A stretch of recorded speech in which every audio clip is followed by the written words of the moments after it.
You're listening to the public feed of Carefree Highway Revisited, which includes only a portion of this conversation. To hear the complete discussion, become an FM Plus subscriber. Sign up in Apple Podcasts or see the show notes for details. The first guest of the evening is truly a poet. He's an artist. He is a friend and an inspiration to anyone who has ever played the guitar or tried to write poetry. Would you please welcome Gordon Lightfoot?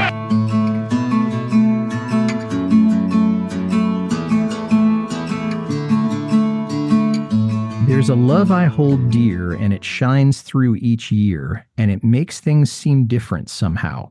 It's for better or worse. It's for people who thirst for a love that burns brighter right now. This is Carefree Highway Revisited, the show that celebrates the work of Gordon Lightfoot song by song, a proud member of the FM Podcast Network. I'm your host, Mike Messner, and along with me today is a fellow Lightfoot fan from North Carolina, Hank Battle. Hank, welcome to Carefree Highway Revisited. Good to be here. Thanks so much, Mike.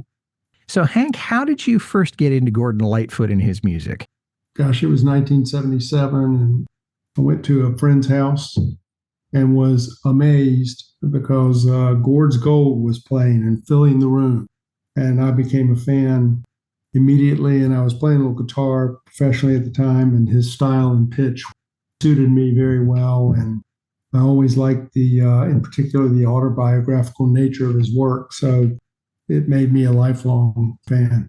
Well, I mean, if you listen to Gord's Gold, that was the way I started. And so I don't think there's a better way to get bitten by the Lightfoot bug than to listen to that particular record. What about concert experiences? Did you get a chance to see him in concert? Yeah, I did. I actually went to see him at the Roanoke Civic Center. I think it was 1977. And I had gotten tickets and thought I was doing very well. Had great seats and got there, and it was quite cavernous. He had very few people there, which upset him tremendously. So as it turns out, I was able to move right on up to the front. And then I saw him in 2017 in Durham, right around the corner from here. But he was suffering from emphysema at the time, and he had to suck oxygen between sets, and his voice was pretty much gone then, and had a chance to go see him in Carolina Theater in Greensboro several years later, but I just didn't want to do it again. It was tough to hear him at the end of his career. Yeah, I've heard, and I know that there is a CD that's come out not long ago about him live at Royal Albert Hall, and I don't have it. I haven't listened to it, and I'm almost scared to, because I want to remember him with that robust voice and the energy and all the things that we loved about Gordon when he was playing live. And this might be just a little too disillusioning. Did you ever get a chance to meet Lightfoot? No, I actually had planned on doing so at that Roanoke concert, and he was so frustrated by the event that he didn't hang around. I never got a chance to meet him subsequently. I can't say as I blame him, because if you're playing this huge arena and not many people show up, it's got to be disheartening. And I've heard other musicians say, I had this 15,000 seat auditorium and 3,000 people showed up. I imagine he just wanted to put that behind him. His attitude is probably, this is a day best forgotten. Well, today we're talking about If Children Had Wings from the Endless Wire album. And that, of course, came out in 1978. This is an album that got good reviews, at least initially, but it's seen by many people as kind of a step down from Summertime Dream and Sundown. So I'm wondering, why did you want to talk about If Children Had Wings? What does it mean to you?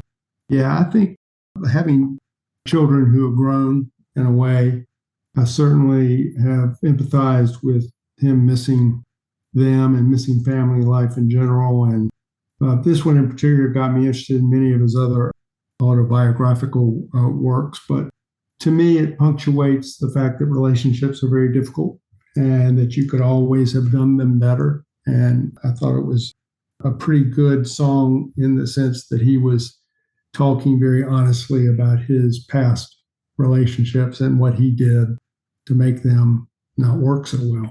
You know, it's the same kind of reason that I like the song. He's talking about life after divorce, but he's not doing it in a cliched way or a sneering way. And a lot of artists have gone through divorce, and a lot of them go through that and say things like, well, I'm so glad the bitch is gone, or, you know, the bastard didn't deserve me, or, you know, things like that, being very vindictive. Madonna did a lot after she divorced Sean Penn. James Taylor did a lot of that after he got divorced from Carly Simon, did a lot of reflecting on that. But it's rare for somebody to be that tender about divorce. And of course, the victim in divorce is always going to be the children, because they don't understand why mom doesn't live here anymore, why dad doesn't live here anymore. And it's done very sensitively, without being uncomfortable. It's not something where he's letting on these really deep secrets that make you squirm and make you want to turn the thing off. Do you have a special anecdote or an experience about what it means to you? You mentioned the fact that you have children that have grown and gone. So is this something that comes to mind when you think of them? Absolutely. And, you know, the fact is, we all realize that we could have done better in relationships, no matter what the relationships were. And he is totally honest about that in this song. And it always behooves us to be honest about how things could have gone better, what we could have done, and then how we can turn around and make things better in the relationship we're in now. So it was very personal for me in that regard. Thank you for sharing that, because you wouldn't have picked the song if you didn't like it. And, you know, it does have a meaning to you, clearly. Is this a song that you could listen to anytime, any place, doing anything? Or is there a particular setting or activity where this is the ideal place for Hank Battle to listen to if children had wings? It was on my playlist, so I hear it often, but a pair of high-res earbuds or earphones, and especially when I'm away from my wife who's at home, it's always nice to put this one on, because it does make you wistful about being there and being away from your loved ones. You know, I think for me, I have one child and my son hasn't left home yet. He's 16. And so I think in about 2.5 years, this song is going to hit me right where I live. For me, though, I have missed people, and I've been on the end of a failing relationship and doing the same kind of thing that you were talking about. You know, how could I have done this better? And I think I would probably want to listen to this probably in the mid-morning when you're not going to work. Maybe it's a weekend and you've had your coffee or whatever, and you're awake enough so that you have some sensitivity to what is going on around you. And you're feeling nostalgic for someone or something, and then you realize it's 10 o'clock in the morning and I'm going to be up for another 12, 13 hours where I'm not going to see that person, or I'm not going to have that experience, or that thing is not going to be available to me. And so there's a real melancholy to it. And this is a sad song, but I think that to me would be the time and the experience and the setting where I would be. When you do retire, you're going to look back on things and think about them quite wistfully. And I do think Lightfoot was able to do that throughout his life, to look back on things. You'll feel it even more so as you get older. Hank, you and I were talking about this right before we started our recording today, that you are a retired educator and I'm going to be one in a few years. So we have that experience in common. And so I'm going to take that piece of wisdom very much to heart, because I have a feeling it's going to come in very handy when the time comes.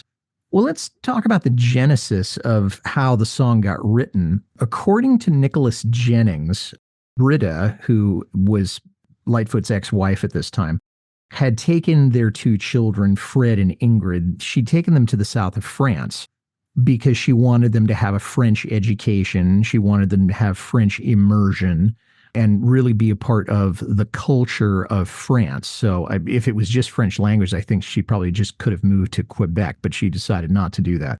And Lightfoot agreed to it, but he did miss them terribly. And at one time, he actually flew over to France, to this tiny little village where they were staying, promptly got into a fight with Britta, and turned right around and went back home. And this song was, if not a direct result of that encounter, was certainly around the time of that encounter and had to do with the feelings of missing his children. Hank, is there any other information that you were able to glean about how the song got written? Well, he certainly was feeling sadness and maybe a good bit of guilt about the dissolution of his family. And I'm sure he was wistful on and off during that span of time. I believe he and his wife divorced in like 73. Yeah. And I think in large part because of his infidelity. He was famous for that and had a 3-year relationship with Kathy Smith. I've heard you talk about that in the early 70s. And in fact, I think he actually wrote Sundown about her in 74. So I think he was feeling tremendous guilt about the whole thing, and especially probably the effect on his children. And I remember reading, he admitted himself to, as he put it, thinking about what a terrible person he was at the time of his marriage. And it always reminds me of the line, "Heroes often fail." In If You Can Read My Mind, I think he realized that he failed. And so I think this was clearly about that period of time in his life and how guilty he was about the pain that he had caused in his marriage and with his children.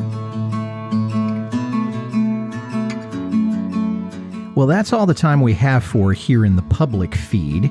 If you'd like to hear the rest of this conversation, along with all of our other extended and bonus episodes, become an FM Plus subscriber. Sign up in Apple Podcasts or at fmpods.com. You can see the show notes for details.